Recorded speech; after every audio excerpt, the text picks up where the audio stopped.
Hello trainers and assessors, my name is Scott Hanlon. I'm a trainer and assessor myself. I've been a trainer for over 5 years in our industry, and I have been caught in the bottleneck that everybody else has for the 40116 upgrade or the TAE Design and Develop unit as well, which I am personally doing through a company called Plenty Training.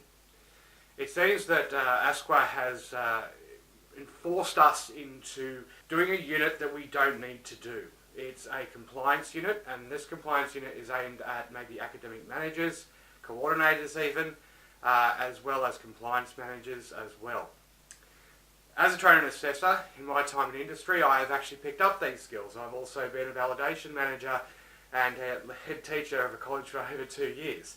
Unfortunately, that college has gone down in the interim, and I couldn't get the RPL done for this unit of upgrade.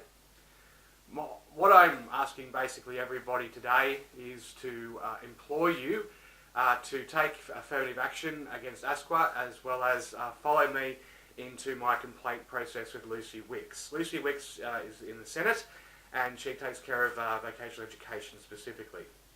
I've sent Lucy Wicks an email which I'll show you here, and in this email it does show that I've held her personally culpable for her actions in relation to allowing ASQA to get away with this.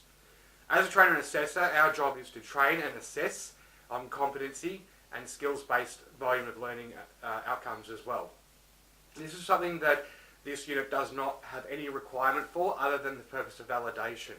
Validation itself is a different set of requirements aside from training and assessment, and something that can be trained on job as a skill set requirement, not a qualification set requirement.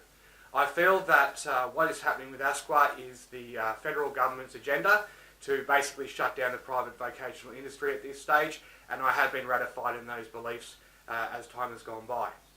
There's only a small finite amount of RTOs in Australia that actually have been given the opportunity to deliver this unit of upgrade or the full 40116, and that brings me to question why.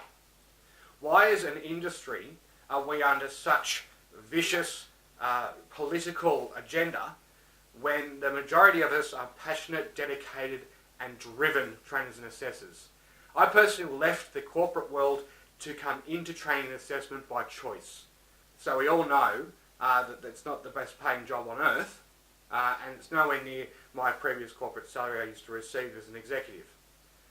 What I'm asking everybody who's actually listening to this video is for you to join me in a petition to put forward to Lucy Wicks and the actual Senate themselves to ask for, one, a revocation of the actual end date, April 1st, for the acceptable compliance measures that are required to continue to train and assess our current learners.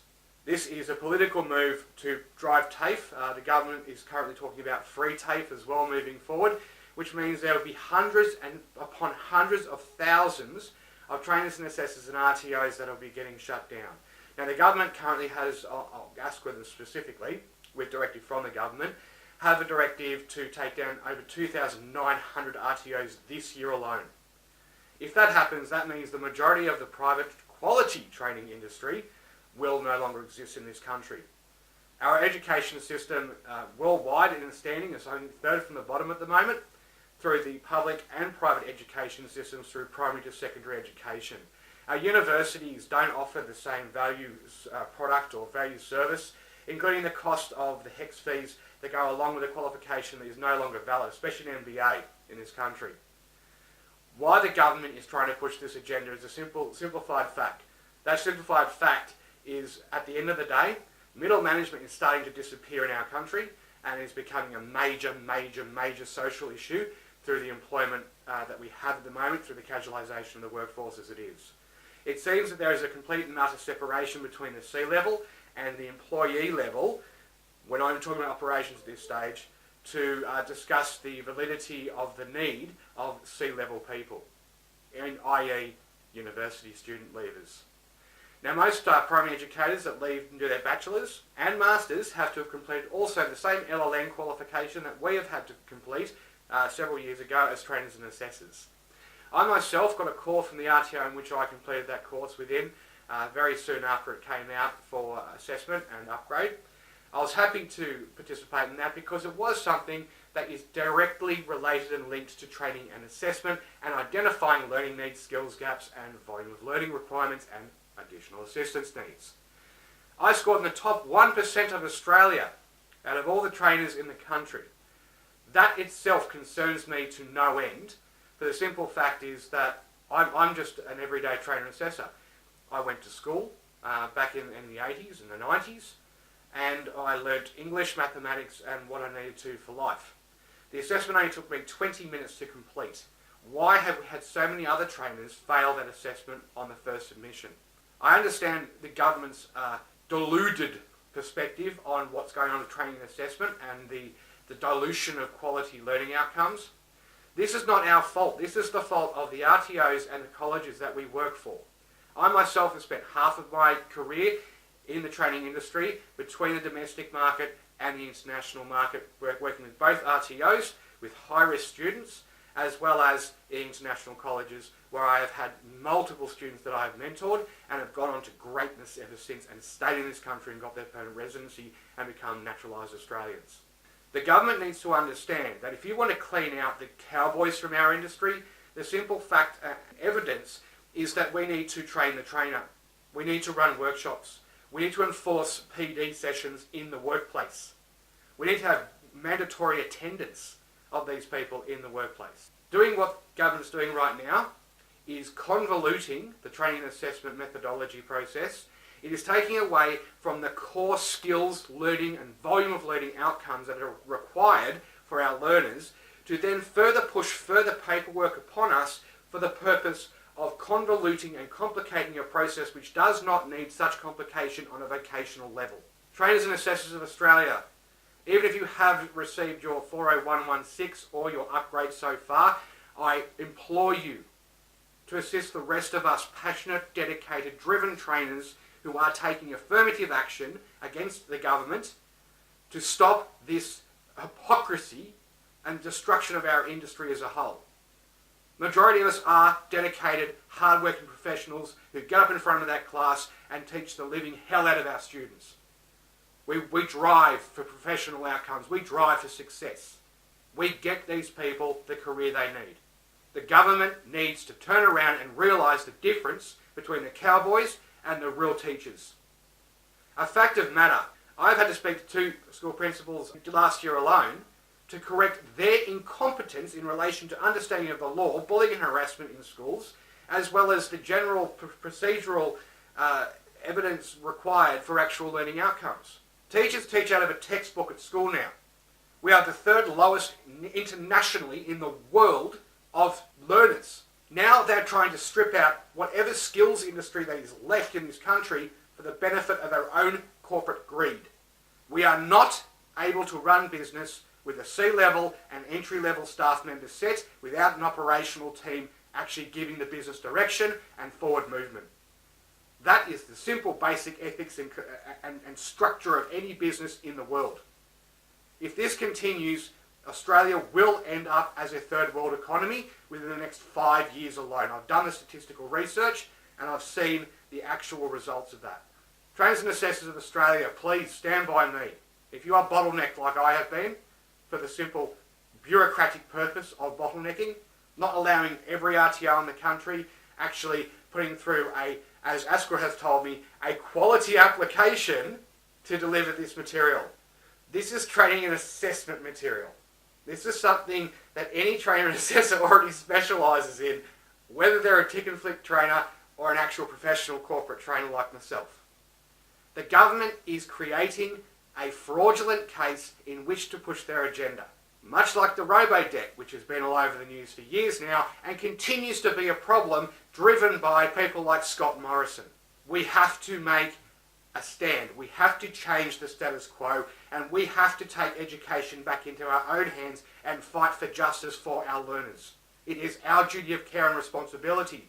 It is part of the oath that we take as trainers and assessors to deliver skills, quality framework, learning outcomes, volume of learning, quality volume of learning, life skills, repeatable skills, and quality learning materials in which to refute that with and back that up with. So when they get that final piece of paper, that diploma, that advanced diploma, geez, even a Cert 2, Cert 3, Cert 4, which is probably the most required qualification in the country at the moment, is a Certificate 4. We need to be able to have that piece of paper reflect directly on the skill set and the learning outcomes of the person who has completed it. So if someone hands over a Cert 4 to an employer, that employer then gets to see with their own eyes the actual actions of the learning outcomes over any pieces of paper with words on it. The government is trying to convolute and destroy our industry, make TAFE the saving grace. Anybody who doesn't work in TAFE, you know what I'm talking about. It is the worst learning institution in the country for vocational education. We have to take a stand, we have to take the private industry back, and we have to put the government to ransom. At the end of the day, they work for us. They are public servants. Our job is to ensure that they are doing their job correctly. Am I right? Yes, I am. We have become so complacent as an industry that we have forgotten our position and our responsibility within society to ensure the best learning outcomes for our students, to re-skill our workforce and take back the power for the middle class. It is our duty to ensure this country's economy survives, and we do that by making sure that our learners are of an exceptionally high standard and hopefully replace the people that gave someone a job in the company that they're already working for because they're friends. Our economy is suffering because of people like this at the C-level, at executive level and operations level currently. We also have a big problem with mental health in the workplace, and if anybody doesn't know what I'm talking about the psychopaths. That's another major issue that is not being addressed, along with bullying and harassment, at the correct levels. We, as trainers and assessors, have the duty and responsibility to teach people that they are not allowed to treat people with contempt, disgust, disdain, or request additional services that are rendered without remuneration. Our job is to also teach our learners the law. The law being that you have every right to go to work to earn money to go home after doing a good day's job without being bullied by anybody. This is not bloody primary. This is not secondary high school. This is the real world. As a country, we need to grow up. We're only 200 and something years old right now. We need to grow up. Australia, stand behind me, all vocational educators who are either currently compliant or are being bottlenecked through this compliance issue. Please contact me on this LinkedIn account. I would like to get a petition together to add to my action that's already been taken by Lucy Wicks.